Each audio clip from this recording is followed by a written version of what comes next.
네, 반갑습니다. 오랜만에 보이는 얼굴들도 있고, 네, 머리 색깔이 노랬다가 감정색으로 바뀐 친구도 있고, 네, 반갑습니다. 우리 각자 자신에게 좀 인사할까요? 오늘 찬양의 책에 은혜가 많이 되었죠. 하나님이 날 참 많이 사랑하시네, 이렇게 할까요? 하나님이 날 참 사랑하시네. 아멘. 여러분, 전쟁의 반대말이 여러분들 무엇이라고 생각하십니까? 전쟁의 반대말. 화평. 맞습니다. 너무 답이 빨리 나와가지고 평화라고 저는 생각하는데요. 그리스 철학자 피타고라스가 남긴 명언이 있는데 어떤 명언입니까? 싸우지 않고 이기는 승리가 완벽한 승리라는 얘기가 있죠. 싸우지 않고 이기는 것처럼 완벽한 승리는 없다. 우리는 각자 나름대로의 삶의 방식에 따라서 살고 있습니다. 여기서 똑같은 삶을 사는 사람은 한 명도 없을 거예요. 그래서 각자 나름대로의 그 삶 가운데에서 이기고 지는 싸움을 하고 있을 겁니다. 그런 이기고 지는 싸움의 연속상에서 우린 계속 살아가요. 내 안에 많은 문제들과의 싸움, 그리스도인으로서 선한 양심을 가지고서 싸우는 싸움, 여러 가지 형태의 싸움들이 각기의 삶에 존재하더라는 것입니다. 그리스도인으로서 이 땅을 살아갈 때 싸우지 않고 어떻게 완벽하게 이길 수 있을까? 어떻게 싸우지 않고 이길 수 있을까에 대한 질문을 요즘 많이 하게 됩니다. 생각을 해본다면 오늘 본문 말씀은 압살롬의 죽음 이후에 다시금 왕궁으로 돌아가는 다윗의 모습을 그리고 있는데, 그러나 여전히 다윗을 대적하는 세력이 남아 있습니다. 압살롬이 죽었다고 해서 다윗을 대적하지 않는 이가 없는 게 아니었죠. 또 다른 적이 나타났습니다. 오늘 말씀은 그 사람을 분량배로 소개를 하고 있는데요. 오늘 우리가 읽진 않았지만 사무엘하 20장 1절 2절 말씀을 함께 읽어보겠습니다. 사무엘하 20장 1절 2절인데요. 함께 읽겠습니다. 마침 거기에 분량배 하나가 있으니 그의 이름은 세바인데 베냐민 사람 비그레의 아들이었더라. 그가 나팔을 불며 이르되 우리는 다윗과 나눌 분깃이 없으며 이새의 아들들에게서 받을 유산이 우리에게 없도다. 이스라엘아 각각 장막으로 돌아가라 하매, 또 뒤에 있죠. 이에 온 이스라엘 사람들이 다윗 따르기를 그치고 올라가 비그레의 아들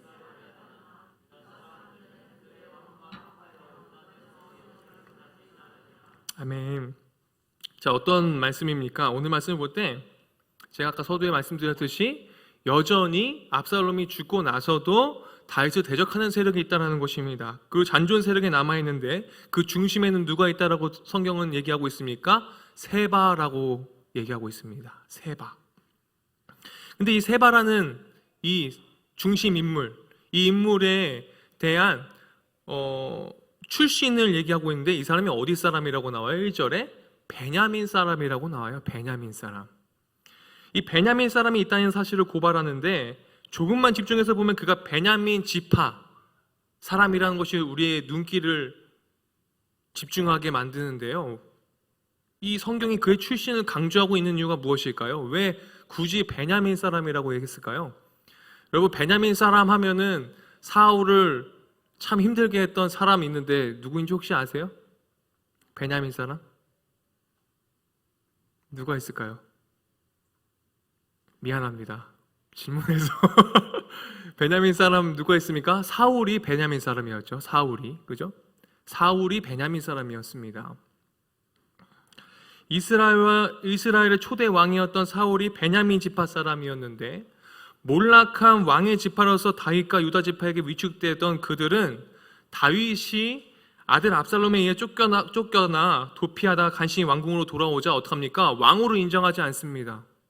왜 인정하지 않아요? 가정조 대대로 세우지 못하면서 당신이 어떻게 나라를 세우겠는가? 당신이나 사울이나 다를 바가 없는데 왜 돌아온 실패를 거듭거듭했던 다윗 왕을 왜 우리가 따라야 하냐? 계속 얘기하는 거예요. 백성들이 다윗이 아닌 분량배 세바의 말을 듣습니다. 굳이 다윗 왕의 말을 들을 필요가 없다라는 거죠. 왜요? 여러모로 실패한 왕이잖아요. 실패한 리더십이잖아요. 그러니까 따를 이유가 없는 거예요.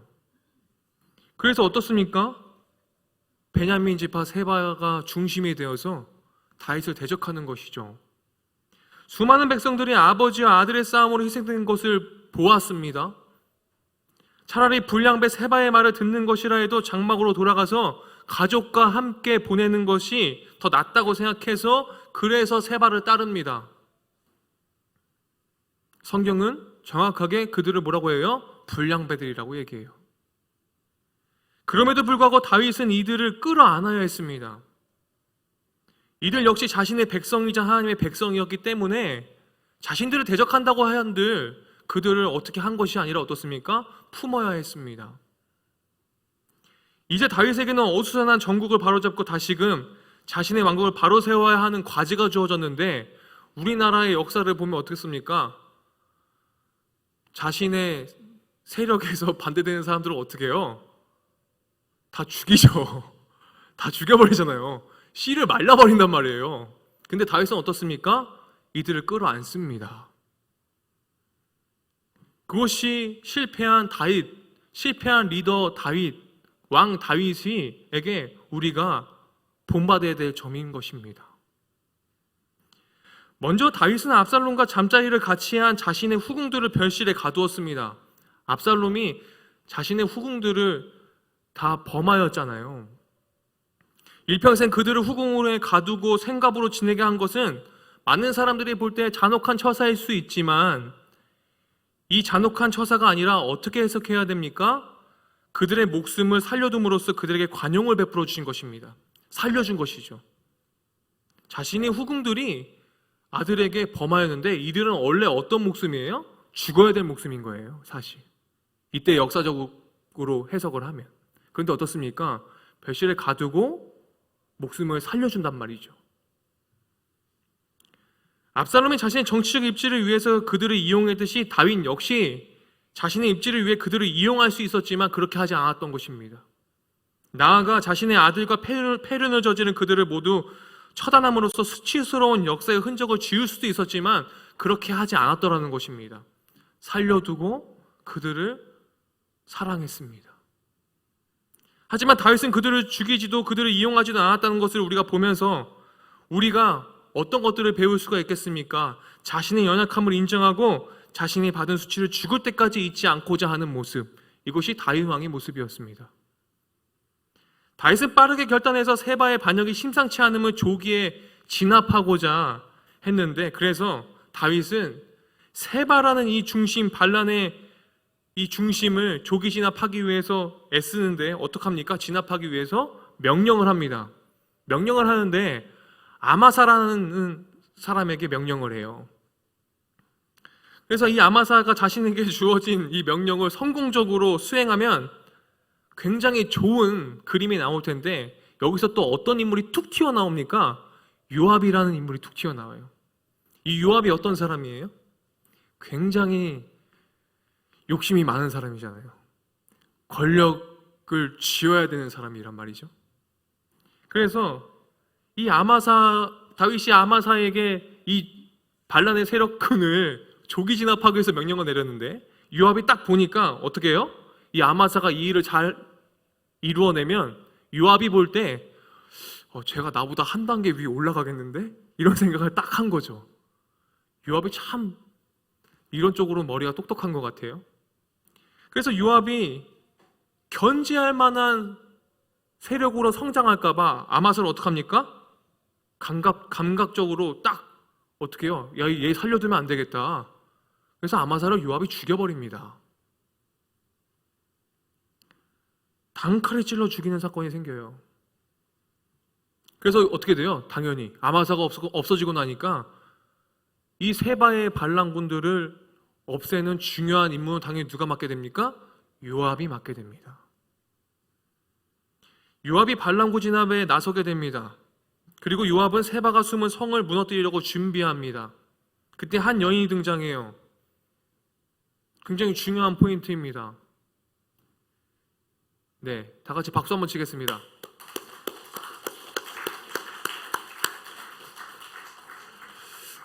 네, 잠돌 깸겸 잘 쳤습니다. 지혜로운 여인이 등장을 합니다. 지금부터가 중요하죠.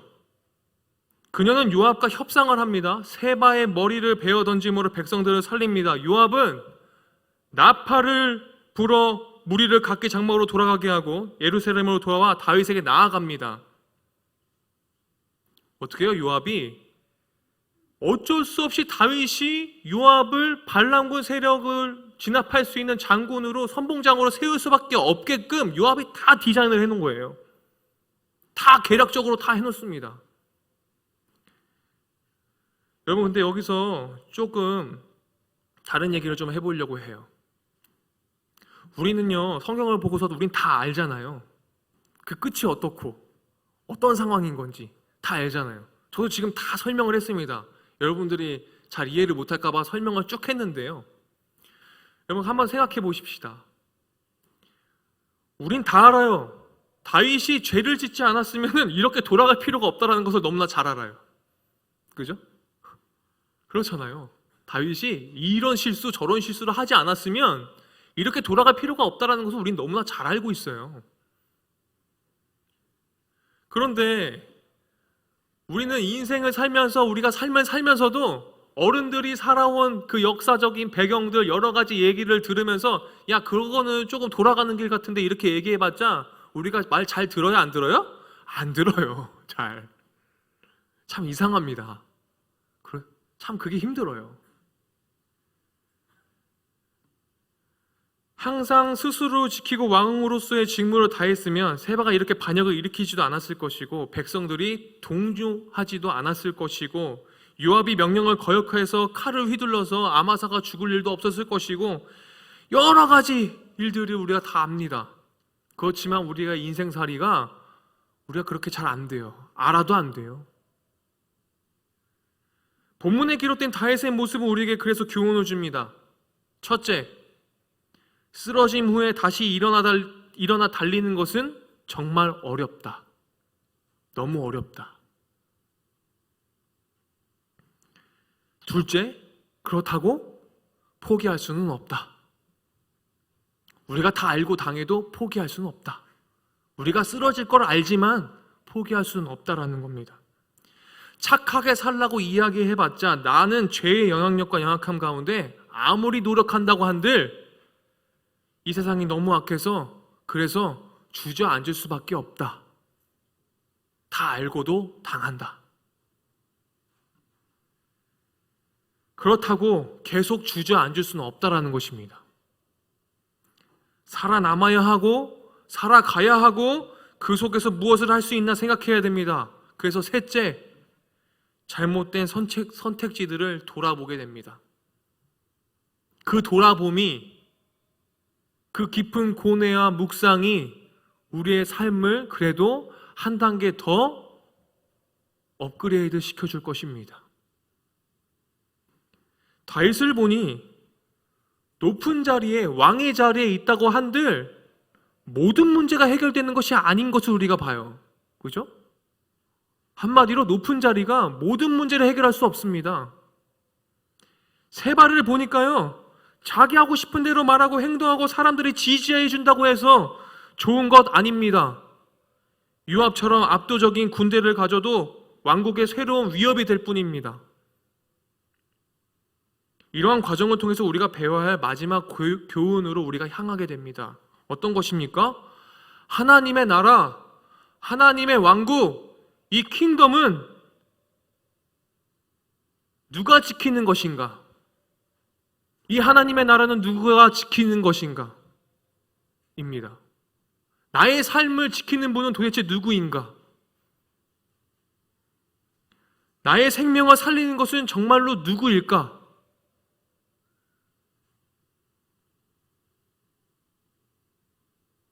근데 오늘 등장하는 이 지혜로운 여인이 하나님의 나라를 지키더라는 것입니다. 저는 이 지혜로운 여인이 여러분들의 삶이 그대로 반영되기를 간절히 소망합니다. 지혜로운 여인이 등장하는데 이 사람 이름이 있습니까? 이름도 몰라요. 성도 모릅니다. 당시 사회의 약자였던 여성입니다. 한 여성일 뿐입니다. 하지만 사무엘하 20장에 이르기까지 아무도 주목하지 않았던 그녀를 통해서 최악의 참사를 면합니다. 이 지혜로운 여인이 등장합니다. 곧 지금 이 시대에 작은 예수로서의 역할을 능히 감당한 지혜로운 여인입니다. 단지 성 안에 있는 사람들을 사랑했을 뿐인 지혜로운 여인들입니다. 여러분, 이 지혜로운 여인이 이 일로 굉장히 유명해졌습니까? 유명해지지 않아요. 사무엘하 20장에 여기에서밖에 안 나옵니다. 많은 사람들의 기억에서 사라집니다. 그럼에도 그녀는 살려야 할 사람을 살렸습니다. 어그러진 인생과 세상 가운데서 포기하지 말아야 할 가장 중요한 것을 구해낸 사람이 지혜로운 여인이었습니다. 권력도 아니고 하고 싶은 대로 사는 것도 아니고 사람들이 동조해 주는 것도 아니고 의리 있는 동료도 아니고 압도적인 무력도 아니고 유명해지는 것도 아닙니다. 사랑하는 사람들을 위해 지혜를 구하고 홀로 서서 절망의 광풍에 저항하며 참사를 막는 지혜로운 여인이 되기를 우리가 구해야 합니다. 영적인 눈을 뜨고 다시금 이 사실을 살펴보면 세바는 하나님께서 다윗을 통해 세우시고자 하는 하나님의 주권에 대해서 대항하는 사악하고 무가치한 일을 하는 사람이었습니다. 하나님의 일하심을 바르게 보지 못하는 영적인 무지로 인해서 너무나 안타까운 일이 벌어지게 됩니다. 그때에 여러분, 지혜로운 여인이 되십시오. 지혜로운 여인이 등장하는 결과 세바의 반란군은 요압의 진압군에 의해 쫓겨나고 이스라엘 지파를 떠돌아다니다가 마침내 이스라엘 땅 북동쪽 맨 끝에 위치한 아벨 베다마 가성에 이르게 되었습니다. 여러분, 다 함께 16절 말씀을 한번 읽어보겠습니다.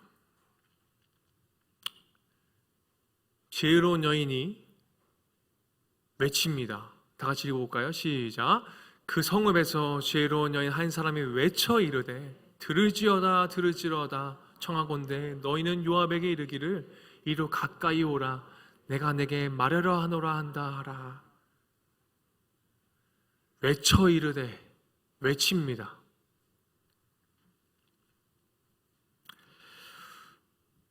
여러분, 이 시대 때요, 여러분, 한 여자가 무엇인가 많은 사람들 앞에 앞장서서 외쳐 일러서 큰 소리로 뭔가 얘기한다는 것은요, 이거는 지금의 문화적 지금 현실을 보면서 얘기하는 것은 굉장히 온도 차이가 있습니다. 이때 여성이 많은 사람들을 향해서 외쳐서 저렇게 얘기한다는 건요, 쉽지 않은 거예요.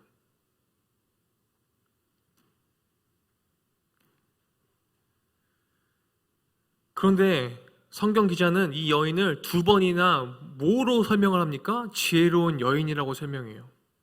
16절에도 지혜로운 여인이라고 얘기하고 있고요. 22절에도 그렇게 얘기하고 있습니다. 근데 이 여인이 어떠한 모습이 지혜롭다라고 얘기할 수 있을까요? 앞장서서 화평을 위해서, 사랑을 위해서 외쳐서 나아가는 이 상황 가운데에 무엇 때문에 이게 지혜로운 거라고 얘기할까요?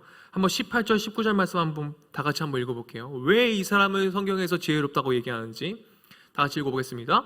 여인이 말하여 이르되 옛사람들이 흔히 말하기를 아벨에게 가서 물을 것이라 하고 그 일을 끝내었나이다.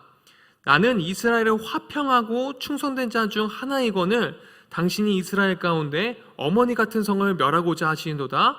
어찌하여 당신이 여호와의 기업을 삼키고자 하시나이까 하니. 여인이 강조하여 말하고 있는 이야기 중에 세 가지 단어에 우리가 집중했으면 좋겠어요. 성경책 있으신 분은 동그라미 치세요. 아벨에 동그라미 치시고, 어머니 같은 성에 동그라미 치시고, 여호와의 기업에 동그라미 치시길 바랍니다. 여인이 강조하여 말하는 이야기 중에 이 세 가지, 당시 아벨이라고 얘기하는 것은요, 여러분 뭘 얘기하냐면 예부터 현자나 경건한 자들이 많이 배출된 지역을 아벨이라고 얘기했습니다. 이곳에는요, 굉장히 지혜로운 사람들, 이 시대 때 정말로 존경받는 사람들을 많이 배출한 곳이 아벨이었어요. 그래서 아벨이란 단어를 썼습니다. 그래서 옛사람들이 흔히 말하기를 이라고 얘기했죠.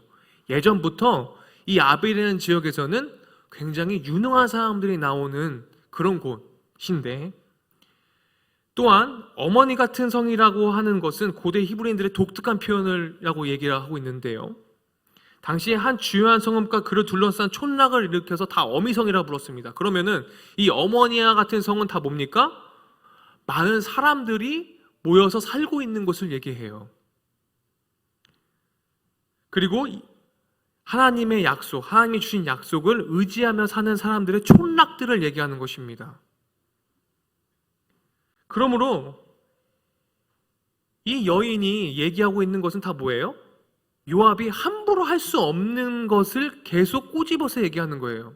예부터 중요했던 지명, 그리고 하나님의 약속을 준수하며 지키면서 살아가는 사람들, 그리고 마지막으로 여호와의 기업이란 이스라엘 백성들이 가나안 땅을 정복한 후에 하나님께서 친히 제비를 뽑아서 분배해 준 땅, 그것이 뭡니까? 그것이 여호와의 기업입니다. 그죠? 하나님께서 주신 땅을 여호와의 기업이라고 얘기해요. 그러면 이 여인이고자 말하고자 하는 것은 무엇입니까? 다 종합해 보면 아벨성은 어머니와 같은 매우 중요한 성일 뿐만 아니라 하나님께서 정해주신 기업이므로 이를 파괴하려는 요압의 행동은 심히 부당하다. 너가 어떻게 하나님을 믿는 이스라엘 백성으로서 어떻게 이 여호와의 기업을 무너뜨리려고 하냐? 어떻게 이 아벨성을 무너뜨리려고 하냐? 어떻게 이 어머니 같은 성을 무너뜨리려고 하냐? 너가 제정신이냐 지금? 하고 얘기하고 있는 겁니다. 그녀의 말에 요압은 자신의 결코 성을 삼키거나 나라로 온 것이 아니라고 해야죠. 원래는 어떤 마음으로 왔습니까? 그 성을 정말로 전멸해 버리려고 군대를 끌고 왔어요.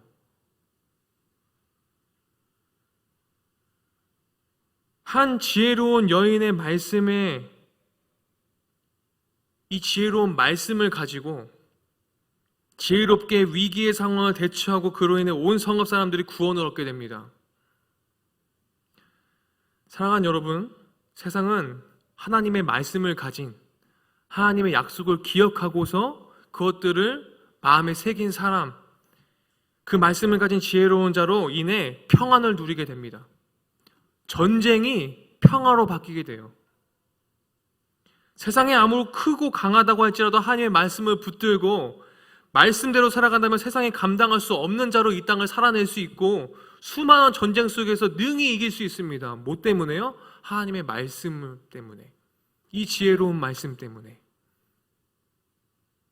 비록 한 무명의 여인이라 할지라도 하나님의 말씀을 가진 자가 모든 권력을 이깁니다. 나에게는 힘이 없고 지혜가 없지만 하나님의 말씀을 가졌다면 그 사람은 성경에서 뭐라고 얘기합니까? 지혜로운 사람이라고 얘기해요. 그럼 우린 세상을 이긴 능력을 가진 것입니다.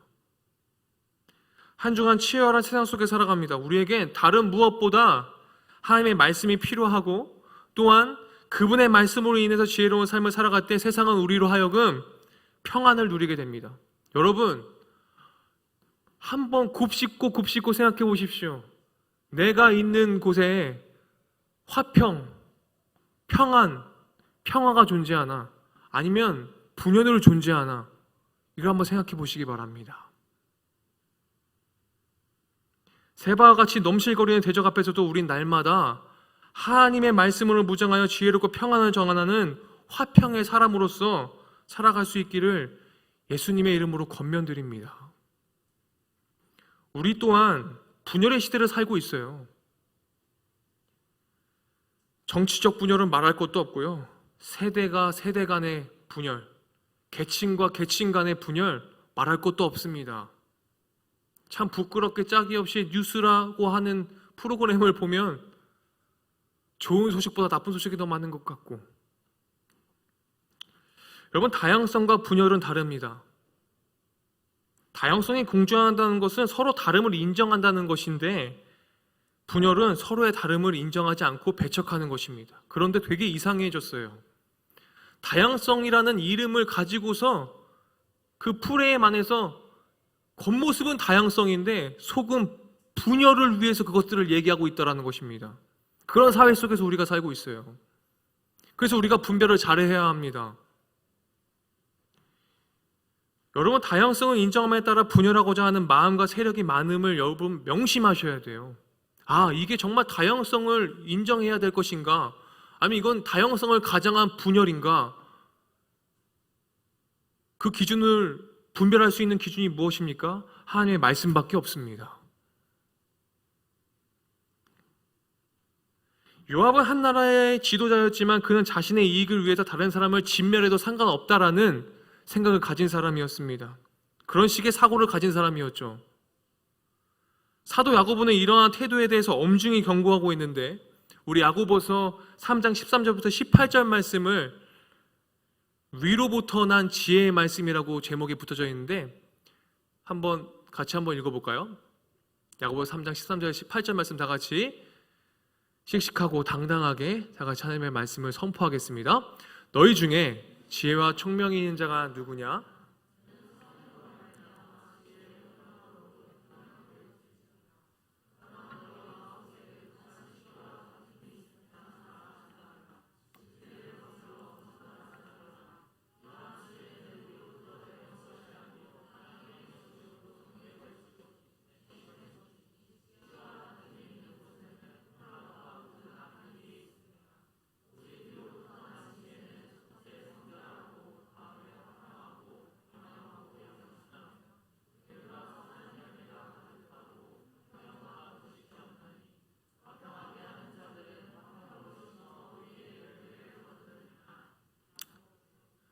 아멘.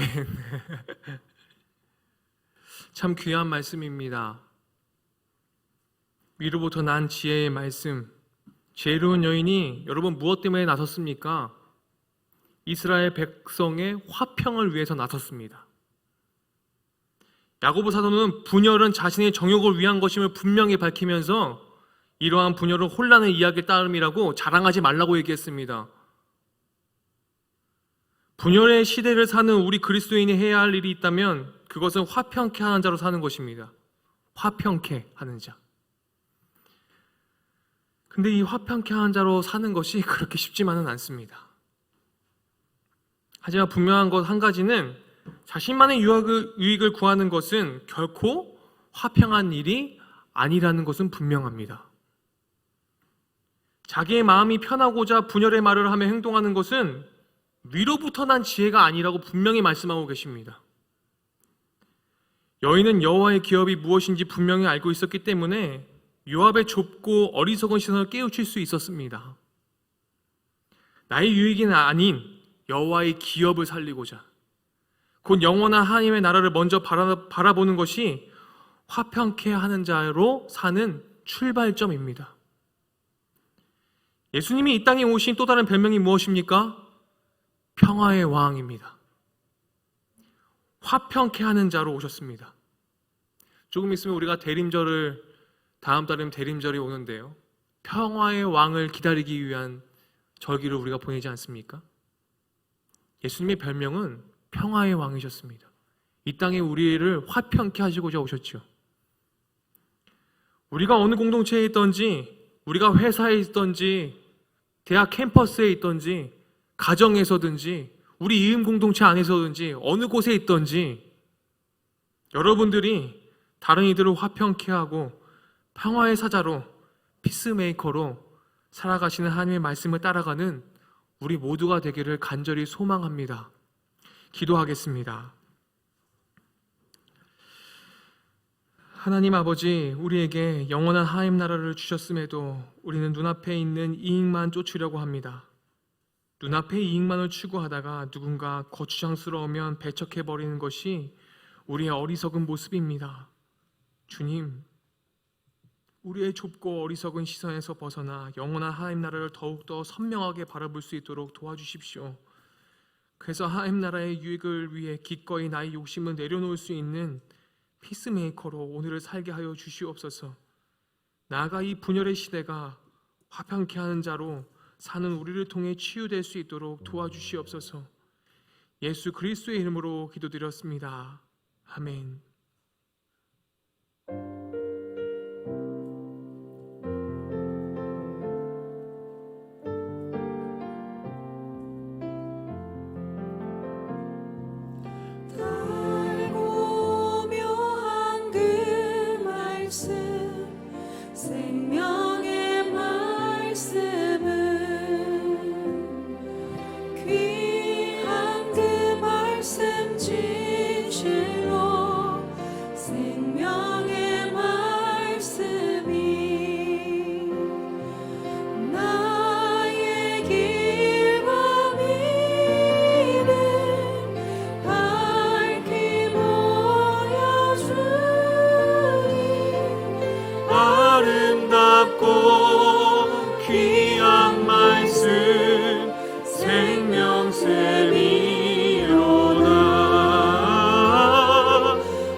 생명샘이로다.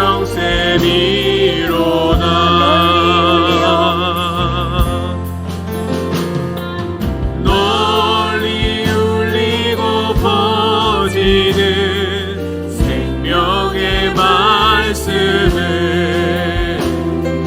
마음의 용서와 평안을 골고루 주나니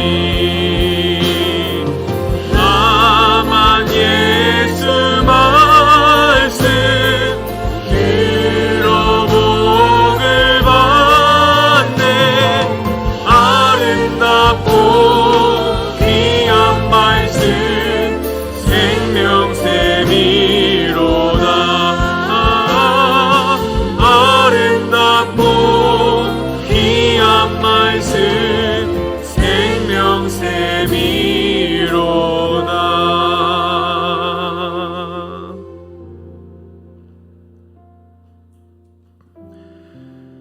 나는 이스라엘의 화평하고 충성된 중 하나이거늘 당신이 이스라엘 가운데 어머니 같은 성을 멸하고자 하시는도다.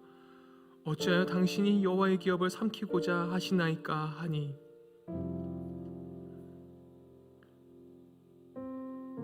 하나님,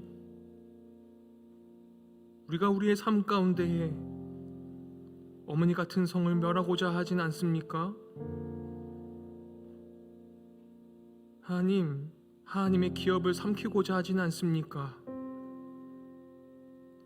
하나님, 우리가 지혜로운 여인처럼 화평하고 충성된 자 중 하나가 되게 하여 주시옵소서.